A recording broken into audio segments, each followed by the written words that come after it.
ho ampitombona aminareo ny ry havana ny fahasoavana avy amin'Andriamanitra ray zanaka ary fanahy masina. Raha tsy ateraka indray ny olona dia tsy mahazo mahita ny fanjakan'Andriamanitra. Izay no video voalohany hifampizarako aminao anatin'ny pejy fahano ary ny ondriko.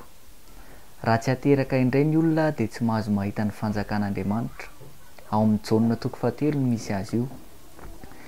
Raha ny Jaime nandika teny ambony nanjerena dia tsy afa mahita fanjakan'Andriamanitra ny olona raha tsy ateraka izay. Tena lazainy mihitsy hoe tsy afa mahita.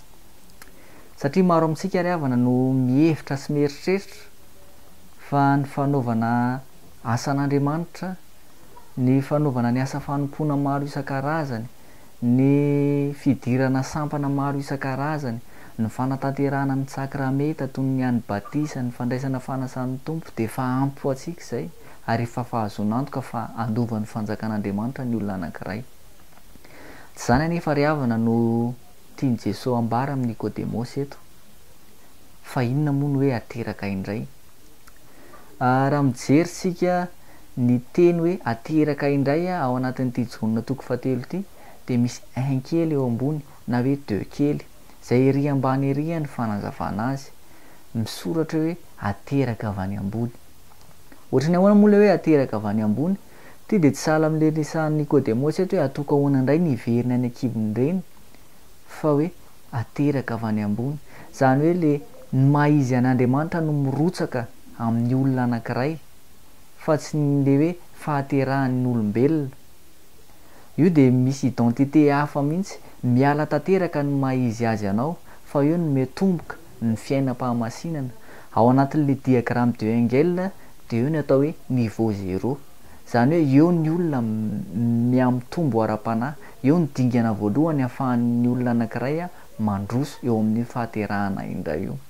Raha hijery kely isika no amin'ny nahaterahan'ny Paoly apôstôly indray any amin'ny asan'ny apôstôly 7 no misy an'izay, dia tena hoe fantatsika tsirairay avy izany fa tena niala mihitsy ny anarana mahasôly azy fa niova lasa hoe Paoly izy, satria nanomboka teo amin'io asan'ny apôstôly 7 io dia teo niala ny maha-izy azy maha-olombelona amin'ny Paoly fa tena hoe Andriamanitra mihitsy ny tonga tao aminy.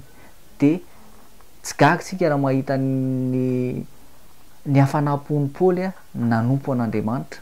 Raha jerevantsika ny epistily rehetra dia saika i Paoly daholo nanoratra azy. Kanefa ry havana dia tsy mitovy avokoa ny fomba hanehoan'Andriamanitra ny fahateraham-baovao io eo amin'ny tsirairay.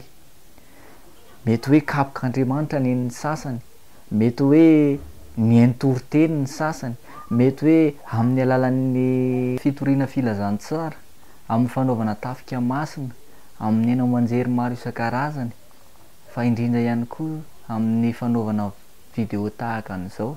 Ary maniry indrindra mba ateraka indray ianao raha mihaino eto, raha mbola tsy amin'izany sehatra izany.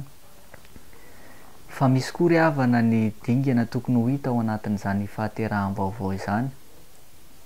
Dingana voalohany dia mila mahatsapa ny fahotana. Io dia zavatra tsy amboamboarina io ry havana, fa tena hoe fandresen-dahatra ao anaty. Ny faharoa dia mila mino fa maty hamonjy antsika Kristy. Izay ilay mission lehibe nataon'i Jesosy tetỳ ambonin'ny tany. Mila mino izany tsika ary izay ilay voalaza ao amin'ny Jaonina 3:4 fa toy izao no nitiavan'Andriamanitra n'izao tontolo izao, nomeny ny zanany lahatokana mba tsy ho very izay rehetra mino azy fa hanana fiainana mandrakizay. Eo ihany koa ry havana mila mifona sy mibebaka marina isika ary mila midio amin'ny ran'i Jesosy. Mifona sy mibebaka marina. Ny fibebahana dia tsy asa kitoto fa fandresen-dahatra ao anaty ary mila midio amin'ny ran'i Jesosy Kristy. Any amin'ny Matthieu 5:20 ry havana dia mivaky toy izao: fahitiny ny rako dia ny amin'ny fanekena izay alatsaka ho an'ny maro ho famelan-keloka. Ary io asa nandatrahan'i Jesosy raha io dia io ilay pirofo ho fanadiovana ho antsika, ary io ihany koa manamarika mampisorona be an'i Jesosy Kristy. Ary faefatra farany ry havana dia mampiditra an'i Jesosy eo amin'ny fiainanao ary manaiky azy ho tompy sy mpamonjy. Nahoana moa no ampidirina eo amin'ny fiainanao Jesosy? ao amin'ny apokalipsy 7:20 dia mivaky toy izao: indro efa mitsangana eo am-baravarana ka mandondona, raha misy mihain'ny feo ka mamono varavarany dia hiditra ao aminy aho ary iara isakafo aminy ary izy amiko. Mampiditra an' Jesosy eo amin'ny fiainanao ianao a, satria efa ela izy nandondona teo amin'ny fiainanao. Eo amin'ny fahaterahany indray io dia fotoana anankiray hidiran'i Jesosy an-tsehatra eo amin'ny fiainanao, fa indrindra ihany koa manaiky azy ho tompo sy mpamonjy eo amin'ny fiainanao ianao.